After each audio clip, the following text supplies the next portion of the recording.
ॐ सपर्यगात् शुक्रम् अकायम् अवर्णम् अस्नाविरं शुद्धम् अपापविद्धं कविर्मनीषी परिभुः स्वयं भूर्याथा तत्थोर्थान् व्यदधात् शाश्वतीभ्यः समाभ्यः।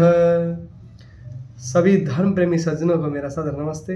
मैं राजेश कुमार आर्य एक बहुत ही महत्वपूर्ण विषय को लेकर के आप सबके सम्मुख उपस्थित हुआ हूँ। बाबा जगत गुरु तत्वदर्शी रामपाल दास, जो कि आजकल जेल में निवास कर रहे हैं अपने कुकर्मों के कारण, उनके शिष्यों ने सत्यार्थ प्रकाश के ऊपर कुछ प्रश्न उठाए हैं। तो पहले आप ये उनकी वीडियो देख लें। में सत्यार्थ प्रकाश में लिखा है समलास 4 पेज नंबर 71 पर स्वामी दयानंद ये कहते हैं कि 24 वर्ष की कन्या और 48 वर्ष का व्यक्ति यदि विवाह करता है तो ये विवाह उत्तम कहा जाएगा, जबकि ये पिता और पुत्री की आयु है, यानी कि 24 वर्ष बड़े व्यक्ति से विवाह करने को स्वामी दयानंद ने उत्तम क्यों बताया है, इसका जवाब दें। समलास 4 पेज 96 पे लिखा है कि विधवा स्त्री विवाह ना करे, वो नियोग करे। नियोग का तात्पर्य लिव इन रिलेशनशिप, यानी किसी अन्य व्यक्ति के पास जाए, संतान उत्पत्ति करे। संतान उत्पत्ति होने के बाद जो संतान होगी वो उसके मृत पति की संपत्ति की अधिकारी होगी। इसके बाद जिसका पति जीवित है, यानी कि सुहागन भी नियोग कर सकती है। सुहागन में नियोग की परमिशन, नियोग माने लिव इन रिलेशनशिप, इसकी परमिशन किस किस को है? जिसका पति धन कमाने यानी कि रोजगार के लिए दूर गया हो, वो 3 वर्ष इंतजार करे, किसी दूसरे व्यक्ति के पास जाए, नियोग करे और संतान उत्पत्ति कर ले। यह संतान उस पति की मानी जाएगी जो धन कमाने के लिए बाहर गया है। और इसके बाद यदि किसी का पति दुखी करता हो, ये ऑप्शन दिया है सुहागन को, यदि किसी का पति दुखी करता हो, मारता पीटता हो, वह स्त्री अपने पति से शारीरिक संबंध ना करे, किसी अन्य पुरुष के पास जाकर गर्भ धारण कर ले, नियोग कर ले, और यह संतान जो गैर पुरुष से उत्पन्न होगी वो विवाहित पति की संपत्ति के दाएं भागी अर्थात हकदार होंगे। उसके बाद समलास 4 के पृष्ठ 103 पर लिखा है, स्त्री के गर्भ रहने के पश्चात 1 वर्ष तक स्त्री पुरुष मिलन ना करें, और यदि पुरुष से ना रहा जाए तो किसी अन्य विधवा स्त्री के पास जाए, नियोग करे और वहां संतान उत्पत्ति कर दे। कृपया सभ्य समाज विचार करे और इनसे प्रश्न करे कि सत्यार्थ प्रकाश में ये चरित्रहीनता जैसी बातें क्यों लिखी हैं। स्वामी दयानंद जी ने विधवा विवाह न करने के लिए सत्यार्थ प्रकाश में लिखा है कि पुनर्विवाह यानी कि दोबारा विवाह यदि किया जाएगा तो उससे स्त्री का पतिव्रता धर्म नष्ट हो जाएगा। विधवा विवाह पुनर्विवाह से तो पतिव्रता धर्म नष्ट हो जाएगा, और नियोग का उन्होंने विकल्प दिया है। तो ये हमारा प्रश्न है, नियोग का विकल्प क्यों दिया है? समलास 4 पेज नंबर 101 पे लिखा है, विधवा स्त्री 11 पुरुषों तक नियोग कर संतान उत्पत्ति कर सकती है। ऐसे कुक्रम को सत्यार्थ प्रकाश में क्यों लिखा गया, इसका जवाब देना मैं समझता हूं जरूरी है, देना चाहिए। जो लोग सत्यार्थ प्रकाश का प्रचार करते हैं वो ये भी समाज को बताएं कि सत्यार्थ प्रकाश के समलास 8 के लास्ट वाले पेज पे 197, 198, 197, 98 पर यह लिखा है कि सूर्य पर पृथ्वी की तरह मनुष्य तथा अन्य प्राणी रहते हैं, और सर्व पदार्थ जैसे काजू, किशमिश, मेवे, बाग बगीचे, दरिया व जल है, यानी कि सूर्य पर पृथ्वी की भांति ही सृष्टि है। यह बात समलास 8 में लिखी गई है। तो समलास 8 का ये और समलास 4 में अभी फिलहाल आपको 2 ही समलास के प्रश्न दिए जाएंगे। जब आप इनका उत्तर दोगे तो इसके बाद बाकी प्रश्न भी आपसे किए जाएंगे। इस वीडियो में आपने देखा कि उन्होंने सत्यार्थ प्रकाश के 4थे समलास, जो कि गृहस्थ आश्रम पे आधारित है, उस पे इन्होंने प्रश्न उठाया कि ऋषि दयानंद ने बताया है कि एक स्त्री 24 वर्ष की और एक पुरुष 48 वर्ष का यदि विवाह करे तो उत्तम होगा। तो इन्होंने कहा कि ये तो एक पिता और पुत्री की आयु की जैसा, ये कैसे संभव है? बिल्कुल आपने ठीक, चूंकि आपके पास सामान्य बुद्धि है तो आपने सामान्य बुद्धि से बिल्कुल ठीक समझा है। इसको विशेष बुद्धि से मेरे साथ समझने का प्रयास करेंगे तो शायद समझ में आ जाएगा आपको। पहली बात, सत्यार्थ प्रकाश में ऋषि दयानंद जी ने अपनी बातें नहीं कही है, उन्होंने वेद की और ऋषियों की बातें कही है, और जो भी प्रमाण दिए हैं ऋषियों के दिए हैं। तो हम उसी दृष्टि से इसको देखेंगे। सबसे पहले, विवाह का उद्देश्य सुसंतान उत्पन्न करना होता है। विवाह एक संस्कार है, जो कि हमारे 16 संस्कारों में से 13 नंबर का संस्कार है, विवाह संस्कार। और हमारे सत्य सनातन वैदिक धर्म में ब्रह्मचर्य के ऊपर भी बहुत ही बल दिया गया है। ब्रह्मचर्य क्या होता है? जो हम भोजन करते हैं और भोजन से रस बनता है, रस से बनता है, रक्त रक्त से बनता है, मांस मांस से बनता है, मेद मेद से बनता है, अस्थि अस्थि से बनता है, मज्जा मज्जे से बनता है, शुक्र और रज जो वो अंतिम स्टेप होती है उसकी हमें मन वचन कर्म और वाणी सभी प्रकार से उसकी रक्षा सुरक्षा करनी चाहिए। क्योंकि जो वो होता है, ऋषि दयानंद जी ने सत्यार्थ प्रकाश के पेज नंबर 101 पे लिखा है कि वीर्य और रज को अमूल्य समझें। अमूल्य किस लिए? क्योंकि यह वह संसार का सबसे सर्वोत्तम बीज है कि इससे एक मनुष्य का निर्माण होता है। तो उस बीज की रक्षा सुरक्षा के लिए बात कही गई है। दूसरी बात, मनुस्मृति। मनुस्मृति के 9वें अध्याय के 89 और 90 श्लोक में कहा गया है कि एक स्त्री जब रजस्वला हो जाए तो उसके 3 वर्ष पश्चात इंतजार करे और 3 वर्ष के पश्चात फिर वो विवाह करे। तो यहाँ मतलब करीब 12 से 13 साल की आयु में रजस्वला हो जाती है। 3 साल जब इंतजार करती है तो लगभग 15 से 16 साल की हो जाती है। तो ये न्यूनतम आयु हो चुकी है।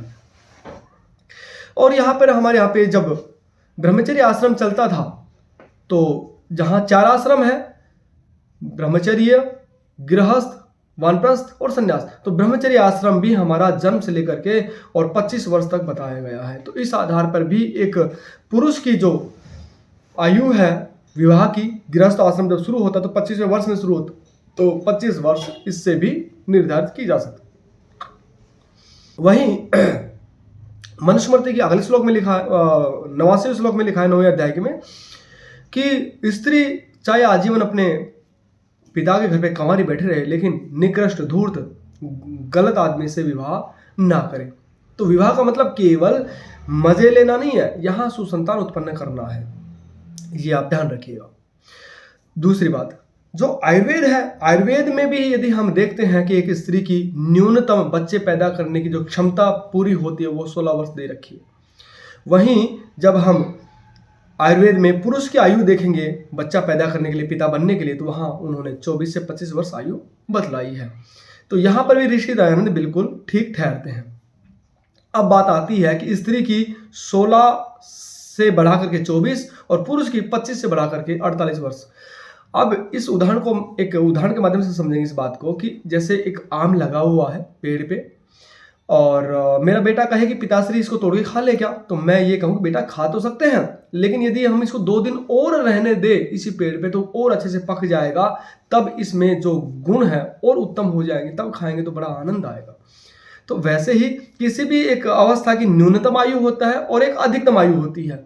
न्यूनतम आयु से पहले अगर कुछ करेंगे तो भी ठीक नहीं रहेगा, और जब अधिकतम आयु क्रॉस कर जाती है तो भी वो चीज़ें उतनी अच्छी नहीं रहती है। तो यहाँ पर एक स्त्री की न्यूनतम आयु 16 वर्ष और विवाह की अधिकतम आयु 24 वर्ष। वैसे ही एक पुरुष की न्यूनतम आयु 25 वर्ष और अधिकतम आयु 48 वर्ष विवाह के लिए बताई गई है। अब यहाँ पर जो पिता पुत्री वाला जो दृष्टांत आपको दिख रहा है, ये आपको ठीक दिख रहा है क्योंकि आप उन लाखों करोड़ों वर्ष पूर्व की बातों को आज के परिवेश में यथावत लागू करना चाहते हैं। ये संभव नहीं है। इसके लिए हमें क्या करना पड़ेगा? हमें वैसा ही वातावरण बनाना पड़ेगा, जैसा शुद्ध वातावरण पहले था, हवा पानी खान पान शुद्ध था, वैसा ही बनाना पड़ेगा। फिर जैसे पहले दिनचर्या होती थी हमारी, वैसी दिनचर्या बनानी पड़ेगी। पहले जैसे विचार थे वैसे विचार बनाने पड़ेंगे। पहले जैसे माता पिता बलिष्ठ होते थे वैसे ही माता पिता भी बनाने पड़ेंगे, तब जाकर के ये संभव हुआ। इसको हम एक और इतिहास के दृष्टिकोण से देखेंगे। महाभारत युद्ध में आप यदि अर्जुन आदि की बात करें तो लगभग वो 80 से 100 साल के बीच की आयु के थे, पांचों भाई। उसी में ही यदि आप श्री कृष्ण जी की आयु देखेंगे तो 125 वर्ष की आयु थी, और उसी में ही यदि पितामह भीष्म की आयु देखेंगे तो 175 वर्ष की आयु में वो युद्ध कर रहे थे। तो जब 175 वर्ष की आयु में युद्ध कर रहे हैं, 125 वर्ष की आयु में युद्ध कर रहे हैं, 100 वर्ष की आयु में जब युद्ध कर रहे हैं, तो सोचो 48 साल की आयु में क्या वो बूढ़े हो जाएंगे? नहीं, उनमें जो यौवन है, पौरुषत्व है, वो उनका उत्तम श्रेणी का हुआ। लेकिन आज की दृष्टि में देखें, क्योंकि आज हमारा खान पान सब कुछ बिगड़ चुका है, आज तो 35 साल के होते ही विवाह की आयु ही चली जाती है, वो बूढ़ा हो जाता है, बाल सफेद हो जाते हैं। तो आप इसको ठीक से देखें। तो आपका ये पहला प्रश्न ये था। दूसरा प्रश्न आपने लिखा है कि विधवा स्त्री विवाह न करके नियोग करें। तो आदरणीय बंधु, आपने ठीक से सत्यार्थ प्रकाश नहीं पढ़ी, या पढ़े भी है तो आपने इसको मैनिपुलेट किया है, इसको आपने तोड़ा मरोड़ा है। वहां पर सभी विधवाओं के लिए नहीं कहा गया है, और ना केवल स्त्री के लिए अपितु पुरुषों के लिए भी कहा गया है। क्या कहा गया कि जो द्विज हैं, जो वैश्य हैं, जो क्षत्रिय हैं और ब्राह्मण हैं, द्विज, जो कि आज द्विज नहीं बचे, तो आज के परिवेश में वो बात मत कीजिएगा। जो द्विज हैं उनका पुनर्विवाह नहीं होना चाहिए।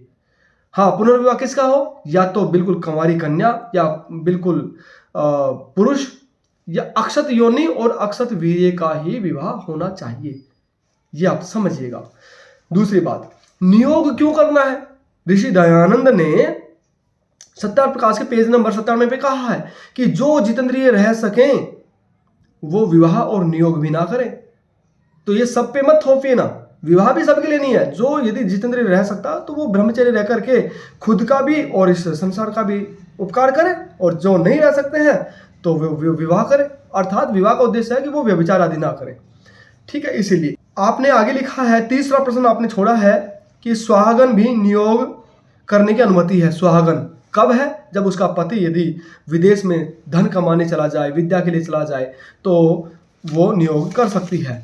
तो जैसे धन के काम के लिए जाए तो 8 वर्ष इंतजार करे, विद्या और कीर्ति के लिए जाए तो 6 साल के लिए इंतजार करे पत्नी, और यदि धन के लिए उसका पति विदेश चला जाए तो 3 साल इंतजार करे। पहली बात तो पति यदि वहां जा रहा है तो ऋषि दयानंद ने पेज नंबर सत्यार्थ प्रकाश के पेज नंबर 95 पे लिखा है कि पुरुष और स्त्री का वियोग नहीं होना चाहिए। वियोग दो ही स्थिति में होता है, तो मृत्यु हो जाए या फिर यात्रा आदि। तो जो मृत्यु आदि है उसको तो हम नहीं रोक सकते, लेकिन जो यात्रा है तो ऋषि दयानंद ने पेज नंबर 95 पे कहा है सत्यार्थ प्रकाश में कि वह अपनी स्त्री को साथ रखे, और फिर भी जाए तो अपना जो समय उसका जाने का है 3 साल, उससे पहले ही लौट आए तो नियोग की आवश्यकता नहीं पड़ेगी। पति पत्नी आराम से रहें, आराम से, कोई दिक्कत नहीं है।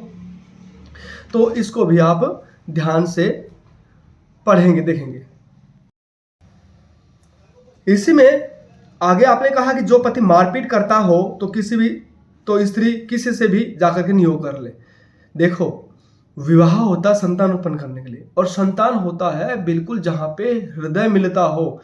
ऋषि दयानंद सत्यार्थ जो संस्कार विधि है उसमें, जो गृहस्थ प्रकरण है उसमें विवाह प्रकरण है, उसमें लिखते हैं कि स्त्री अपने पति के हाथों बिक चुकी है और पति अपनी स्त्री के हाथों बिक चुका, अर्थात वो दोनों इस तरह से मिल गए हैं कि जैसे 2 स्थानों का जो पानी अलग अलग ला करके मिला देते हैं तो उनको कोई अलग नहीं कर सकता, उस तरह से होता है।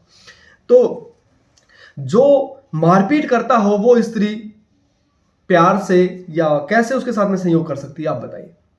तो यहां कहा गया है कि यदि फिर भी स्त्री को संतान चाहिए तो ही वो नियोग करे, सबके लिए नहीं कि जाकर के नियोग कर ले। और नियोग ऋषि दयानंद जी ने लिखा है कि पेज नंबर 98 पे कि आपातकाल में नियोग अवश्य करे। आपातकाल हो जब, सामान्य परिस्थिति में नियोग नहीं होता, और नियोग के नियम होते जी। पेज नंबर 98 पे ही सत्यार्थ प्रकाश में ऋषि दयानंद ने नियोग के नियम बताए हैं। क्या लिखा है कि जैसे प्रसिद्धि से विवाह वैसे ही प्रसिद्धि से नियोग करें। जैसे कार्ड आदि छपवाते हैं, जिस प्रकार कार्ड छपवाते हैं अब तो, लेकिन पहले क्या होता था कि अपने परिवार को पता होता था भाई इसका विवाह होने वाला, तो वैसे ही पता होना चाहिए कि इसका नियोग हो रहा है। और भद्र पुरुषों की अनुमति और कन्या और वर की प्रसन्नता जैसे विवाह में होती है वैसे नियोग में भी होनी चाहिए। अर्थात जब स्त्री पुरुष का नियोग होता है तब अपने कुटुंब के पुरुष स्त्रियों के सामने आकर के कहें कि हम दोनों नियोग संतान उत्पत्ति के लिए करते हैं, मजे लेने के लिए नहीं। जब नियोग का समय पूरा होगा तब हम संयोग नहीं करेंगे, और जो अन्यथा करे अर्थात नियमों का विरोध करे तो पापी और जाति अर्थात समाज और राज्य अर्थात राजा से दंडनीय हो। महीने में 1 बार ही गर्भाधान करेंगे, क्योंकि महीने में गर्भाधान 1 ही बार करेंगे, और गर्भ यदि रह जाता है तो तत्पश्चात फिर वो संयोग नहीं करेंगे, ऐसा इन्होंने कहा है। यहाँ पर एक बात और निकल करके आती है कि आपने बार बार कहा है कि नियोग अर्थात लिव इन। तो बंधु, आप में बुद्धि है क्या? जो लिव इन है उसमें भद्र पुरुषों की अनुमति होती है क्या? क्या जैसे नियोग सबको कह करके किया जाता है, सबकी प्रसन्नता से किया जाता है, तो वैसे ही लिव इन में रहा जाता है क्या सबकी अनुमति के साथ में? और बंधु, नियोग केवल आपातकाल में है, केवल संतान उत्पन्न करने के लिए है, मजे लेने के लिए नहीं। जबकि लिव इन किस लिए है पता आपको? केवल मजे लेने के लिए। तो दोबारा से अपनी शब्दों की मर्यादा रखेंगे, दोबारा वीडियो बनाएं तो सोचे समझे और फिर उन चीजों को आप ठीक से करें। तो यहां पर जो आपने जो प्रश्न उठाया वो यहां पे अब पूरा होता है कि पति मारपीट करता हो तो पत्नी है वो नियोग कर ले। ऐसा ही इस स्त्री के लिए भी है कि स्त्री यदि गाली आदि दे, अभद्रता बोले बहुत ज्यादा, तो पति भी नियोग कर सकता है। वहां दोनों को बराबर रखा उन्होंने। चौथा प्रश्न आपने उठाया है कि स्त्री के गर्भ रहने के पश्चात संबंध ना बनाए और यदि ना रहा जाए तो किसी स्त्री से नियोग कर ले। तो यहां पर जो आपने बात उठाई है ये इसमें ऐसी नहीं है। ये है कि व्यभिचार करने के बजाय, किसी वैश्या के पास जाने के बजाय या व्यभिचार करने के बजाय वो अपने जो अमूल्य निधि है उससे एक संतान उत्पन्न कर दे जो कि इस राष्ट्र समाज के काम आए, ऐसा कहा गया है। पांचवा प्रश्न आपने उठाया है कि पुनर्विवाह नहीं करना चाहिए अपितु नियोग करना चाहिए। तो ये मैं पहले बता चुका हूं कि पुनर्विवाह के लिए केवल द्विज को मना किया है, शूद्र कर सकता है, लेकिन आज तो द्विज भी नहीं बचे। और मैं तो ये कहूं कि शूद्र, क्योंकि शूद्र भी बड़ा उत्तम हुआ करता था उस समय, शूद्र की योग्यता भी आज हम सब में लगभग नहीं है, किसी को छोड़ करके। और पुनर्विवाह, क्योंकि विवाह का उद्देश्य संतान उत्पन्न करना है और विवाह ऑलरेडी हो ही चुका है, तो पुनर्विवाह की आवश्यकता नहीं है। हाँ, वो संतान चाहिए तो वो नियोग कर सकता है, अर्थात या फिर अन्यथा ब्रह्मचर्य का पालन रखे। छठा आपका प्रश्न है, विधवा स्त्री 11 पुरुषों तक नियोग कर सकती है। वेद में एक पति पत्नी को अधिकतम 10 संतान उत्पन्न करने का आदेश दिया गया है। तो यहां पर वही बात है, यदि किसी को नियोग करना है अर्थात संतान चाहिए तो वो अपने लिए भी पैदा कर सकती है और दूसरे के लिए भी। और ये जो नियोग है इसको आप इस तरह समझ सकते हैं कि जो इन विट्रो फर्टिलाइजेशन कि अर्थात स्त्री पुरुष को यदि बच्चे नहीं हो रहे हैं, यदि पुरुष में शुक्राणु नहीं है तो किसी दूसरे का शुक्राणु लेकर के और इसके अंडाणु से मिला करके और उसे गर्भ में स्थापित कर देता है। स्त्री में अंडाणु नहीं है, इस पुरुष का शुक्राणु लेकर के किसी दूसरी स्त्री का अंडाणु लेकर के निषेचित करके और फिर या तो गर्भ में डाल दे या फिर परख नली में पैदा कर दे। तो यहां आज लाखों लोग ऐसा कर रहे हैं, तो क्या ये गलत है? और ये तो फिर भी गलत है, क्योंकि उस पुरुष का नहीं पता, उस स्त्री का नहीं पता कि वो व्यभिचारिणी है कि सदाचारिणी है या फिर वो चोर डाकू है या फिर बिल्कुल भद्र पुरुष है। लेकिन यहाँ तो जो भी स्त्री और पुरुष नियुक्त होता है आपस में एक दूसरे के लिए, वो तो आपस में बहुत एक दूसरे के जानने वाले हैं, परिवार सब समझता है उनको, तो वो व्यभिचार नहीं है वो। दूसरा, कई लोग किराए की कोख लेते हैं, अपने बच्चा नहीं पैदा करना चाहते, आज वो भी कर रहे हैं। तो उससे तो बढ़िया नियोग है। और इस नियोग को के लिए ऋषि दयानंद जी ने सत्यार्थ प्रकाश के चतुर्समोल्लास में पेज नंबर 98, 99 और 100 पे वेदों से प्रमाण दिए हैं नियोग के। और आपके रामपाल बाबा तो खूब वेदों के प्रमाण देते हैं ना, तो फिर वेदों को क्यों नहीं मानते? ना मानने कारण बताइएगा। और वहीं पर इतिहास से भी प्रमाण देते ऋषि दयानंद, पेज नंबर 101 पे देते हैं कि जो महाभारत में कौरव, पांडु और जो ये है धृतराष्ट्र, ये नियोग से तो पैदा हुए हैं। ऋषि दयानंद जी ने अपना कोई नया मत नहीं खड़ा किया। ये ऋषि दयानंद की बातें नहीं है। आप जो ऋषि दयानंद पे लांछन लगा रहे हो, वो तो ऋषियों की बात बता रहे हैं, वेद की बात बता रहे हैं, महर्षि मनु महाराज की बात बता रहे हैं। कहां खोए हुए हो आप? इस सामान्य बुद्धि को थोड़ा सा विलक्षण बनाइए, विशेष बनाइए, समझने का प्रयास कीजिएगा। आपका अंतिम प्रश्न था कि सूर्य पर मनुष्य आदि सृष्टि है पृथ्वी के जैसे। जैसे आपने आगे उदाहरण दिया कि काजू, किशमिश, बादाम, जबकि ऐसा सत्याप्रकाश में कहीं भी नहीं लिखा, ये आपने अपने तरफ से जोड़ा है, लेकिन फिर भी मान लेते हैं क्योंकि वहां पर लिखा है कि पृथ्वी के जैसे ही सृष्टि है। बंधु, जो 33 कोटि देवता है उसमें पृथ्वी, जल, वायु, अग्नि, आकाश, सूर्य, चंद्रमा और नक्षत्र, ये 8 वसु हैं। वसु कहते हैं जो सृष्टि को यानी जीवों को बसने और बसाने में योगदान दे। तो ये उस दृष्टि से भी है कि इन 8 में से यदि एक भी निकाल दें तो जीवन नहीं चलेगा, तो उस हिसाब से भी वसु है। और दूसरा, अग्नि भी वसु है, जल भी वसु है, तो सूर्य में भी जीवन संभव है। इसके प्रमाण मैं आपको देता हूं। इसके प्रमाण है कि एक जीव होता है टार्डिग्रेड, हमारी धरती पर ही पाया जाता है। मैं आपसे पूछना चाहता हूं कि आप लोग यदि तापमान हमारा गर्मियों में 52, 53, 55 हो जाए, 60 हो जाए, 70 हो जाए, 80 हो जाए, तो आप कब तक जीवित रह सकते हैं? बताओ मुझे। संभवतः 55 के ऊपर रह जाते ही समस्या पैदा हो जाएगी भयंकर, और 60 होते हुए तो शायद जीवन समाप्त होने लग जाएगा। वहीं पर ये जीव 150 सेंटीग्रेड पर भी जीवित रहता है। ये आप माइनस में अर्थात बर्फ में कितने तापमान पे रह सकते हैं? जैसे ही पाला जमता है 100 सेंटीग्रेड होता, वो 0 होता है, तो 0 में हम कमाने लग जाते हैं, हमारी हड्डियां जमने लग जाती है, खून जमने लग जाता है। हमारे जो फौजी हैं वो माइनस से 10 से 15 डिग्री में रहते हैं, तो वो वही जानते हैं कि कैसे रह पाते हैं। लेकिन ये जीव, ये धरती पे रहने वाला जीव -272 डिग्री में भी, मतलब अल्टीमेट जो कोल्डेस्ट स्थिति है उसमें भी जीवित रह सकता है। ये पृथ्वी की बातें हैं। और आगे सुनिएगा, जून 2023 में एक मजबूत स्टील से बनी हुई पनडुब्बी बनाई गई और उसको समंदर के नीचे भेजा गया, और वो समंदर का प्रेशर, दबाव नहीं झेल पाई और वो फट गई, और उसमें जो 5 जो अरबपति बिजनेसमैन गए थे उनके भी चिथड़े उड़ गए। लेकिन वहीं पर उससे भी बहुत गहराइयों पर जीवन, जलीय जीव रहता है। वो हंगना मूतना, खाना पीना, बच्चे पैदा करना, सब कुछ सरलता से करते हैं। और परमात्मा ने उनको देखो कितना मजबूत, उस स्टील वाली पनडुब्बी से भी मजबूत शरीर दिया।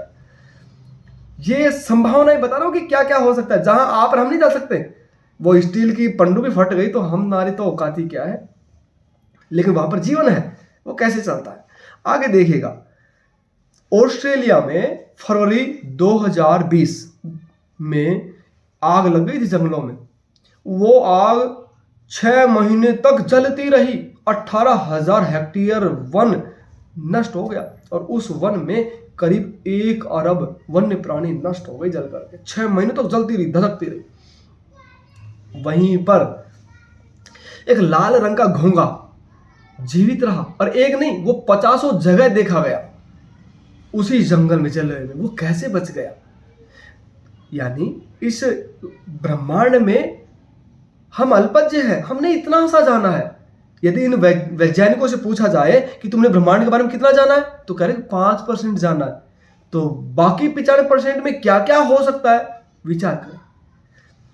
पृथ्वी के बारे में कितना जाना है, यदि यही बात वैज्ञानिकों से पूछी जाए तो वो कहते हैं मात्र 1% जानी हमने इस पृथ्वी के बारे में अभी तक। तो बाकी 99% में क्या क्या हो सकता है, क्या आप जानते हैं? तो इसीलिए अपने सामान्य बुद्धि से ऊपर उठे, और जब तक किसी बात को पूर्णतः नकारने के लिए हमारे पास प्रमाण ना हो, तथ्य ना हो, तो उन पर प्रश्न चिन्ह उठाना नहीं चाहिए। तो सूर्य पर भी जीव बिल्कुल हो सकते हैं। उनका शरीर अलग हो सकता है, उनका श्वास लेने का तरीका अलग हो सकता है, उनका भोजन का तरीका अलग हो सकता है। जैसे हम श्वास लेते हैं वायुमंडल में, लेकिन हम पानी में जाकर के डूब जाए तो मर जाते हैं। वहीं एक मछली पानी में सांस लेती है, लेकिन वही वायुमंडल में सांस नहीं ले सकती। अपना अपना तरीका ईश्वर ने उनको दिया है, वैसा ही शरीर, वैसी व्यवस्थाएं दी हैं। तो आप इस बात से ध्यान से विचार करें कि जीवन कहीं भी हो सकता है, तो उसके लिए हम अपने हिसाब से नहीं सोच सकते, क्योंकि इस पृथ्वी पर ही अजीबोगरीब चीजें हैं जो हम नहीं रह सकते, लेकिन जीव रह रहे हैं। तो आपके ये प्रश्न थे, तो आप आपके प्रश्नों का उत्तर हमने दिया, और यदि संतुष्टि ना हो तो आप पुनः हम इस पे बता सकते हैं, हम दोबारा से बैठेंगे, चर्चा करेंगे, लेकिन बातों को ठीक से बताएं और ठीक से ही समझें। अब मैं आपकी एक बाबा की पुस्तक लिखी, भक्ति से भगवान तक, इसी के पेज नंबर 138 पर लिखा आपने कि बाइबिल ने सिद्ध कर दिया है कि परमात्मा मानव स्वरूप में है। तो मेरा यहाँ प्रश्न है आपके यहाँ कि, और उन्होंने कहा कि 6 दिन में इस सृष्टि की रचना की और फिर विश्राम किया। तो दिन में अवतार लेता है, यदि अवतार लेता है तो फिर उनके बाकी ब्रह्मांड को संभालने वाले जो कार्य है उनको कौन करेगा? यदि वो अवतार लेकर के भी अपने काम कर सकते हैं तो अवतार लिया, बिना अवतार लिए वो ये काम क्यों नहीं कर पाए? आपको उत्तर देना होगा। दूसरा, वो भारत में ही जन्म क्यों लेते हैं? अमेरिका, ऑस्ट्रेलिया, जापान, रशिया, तुर्की, वहां पर भी भेज दो अपने इस भगवान को अवतार लेने के लिए। दुष्ट लोग तो वहां पर भी है, शिक्षा की जरूरत वहां पर भी है। तीसरी बात, आपने कहा कि 6 दिन में रचना की इस ब्रह्मांड की और फिर विश्राम किया। क्या ईश्वर थकता है? उसको विश्राम की आवश्यकता है? क्या अभी तक वो विश्राम ही कर रहा है? बताइएगा मुझे, आपके लिए प्रश्न है। वहीं पर भी आपने लिखा है कि पवित्र कुरान शरीफ सूरह नंबर 25 फुरकानी, अल फुरकानी और आयत नंबर 52, 58 और 59 में लिखा है, और उसमें आपने सारी आयतों में बीच बीच में कबीर को ठूंस दिया है। आपको मैं दिखा दूंगा, लेकिन मेरे पास कुरान है, इस कुरान को मैंने पूरा कई बार पढ़ा है, लेकिन कहीं पर भी कबीर शब्द नहीं है। ये भी कुरान है, इन दोनों कुरानों में कहीं पर भी कबीर शब्द नहीं है। तो आपने कैसे ठूंस दिया अपनी मनमर्जी से? क्या ये मिलावट नहीं कहलाएगी? कबीर कबीर ठूंस दिया आपने, अल्लाह को कबीर बना दिया। तो इसका उत्तर दे कि आपने क्यों किया, कैसे किया। तीसरी बात, आपने इसको पेज नंबर 166 पे लिखा है कि मांस भक्षण निषेध है। ठीक है, अच्छी बात है, और आपने बाइबिल कुरान को पवित्र बताया है और खूब प्रमाण दिए, लेकिन बाइबिल में और इस कुरान में मांसाहार के बहुत सारे प्रमाण हैं। तो फिर ये पवित्र कैसे हुई? इसका भी उत्तर आप देंगे मुझे।